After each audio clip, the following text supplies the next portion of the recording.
One of the great traits that makes an entrepreneur successful is perseverance and persistence and this conviction to continue to go forth in the face of daunting rejection and setbacks and all these sorts of things. But the downside of that is a real setting in of an attitude about how something needs to be. It seems to me that if you guys are effective at asking the tough questions of each other, extending that whole process of asking tough questions of your management team may actually succeed in disrupting their thinking and getting them to stop long enough to open their mind to some different things. Yeah, and I think as we assess whether to back a team or not, at the top of my list is, can we have that kind of relationship, right? Or is that going to be tough to achieve, those types of conversations, or do they happen naturally? And we're good at provoking questions, we're by and large a curious team, we're continuous learners. We are always looking to uncover the next stone. Now, even more so, a premium is on open to change, comfortable with change, continuous learning, curious, introspective enough not to get too stuck on an answer, but still have the same amount of grit and determination. Maybe the successful entrepreneur's characteristics are getting rarer and rarer, but the market's getting bigger and bigger, right? Because technology is continuing to innovate and data is continuing to be spewed forth, and old traditional ways of doing things are continuing to be disrupted. Someone's got to do it. It might as well be us. It seems to me if you encourage your management teams to bring more input from their customers, to ask questions of customers early in the design cycle, that they can fail in the front end of the process where it's not as expensive.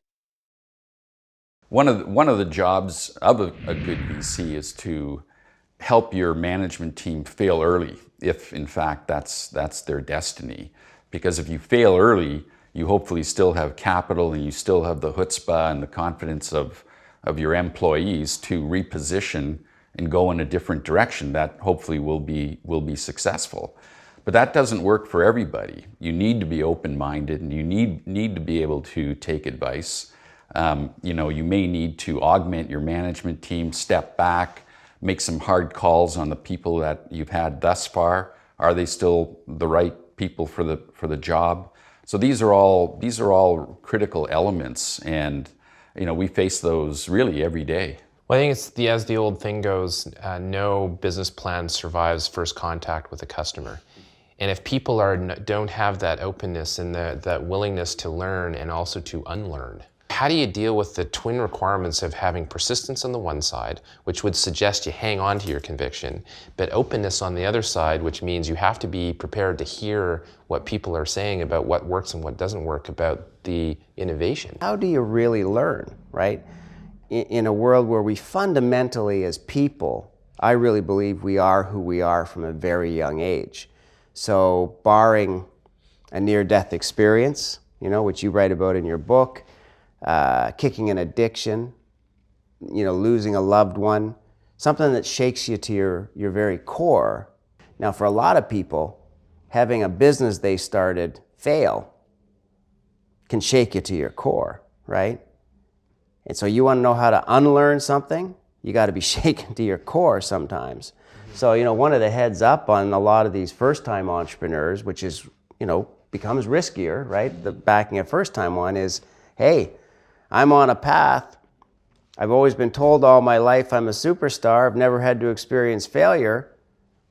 Is that person going to be as open to adjusting course, and learning as somebody that's taken it in the teeth? So one way to think, I think a cool way, I know it's because of my background, I'm obviously going to say this, but thinking of it as a venture capitalist as a form of coach. Mm-hmm. No question. No, absolutely. And the CEO too, right? It's an extension of the CEO, really. Yeah. There's times when, we have one CEO now and we'll meet once a week and there'll be a a list of issues. Maybe it's only one, maybe it's two or three. But I think that sitting down and giving that CEO a backdrop upon which to bounce ideas and get feedback is critical. Because who does the CEO speak to? I mean, he can speak to his direct reports, but they all have their own axes to grind, and he may not be getting straight poop back. So as a sober second look, I think it's a really critical value add that a good VC brings.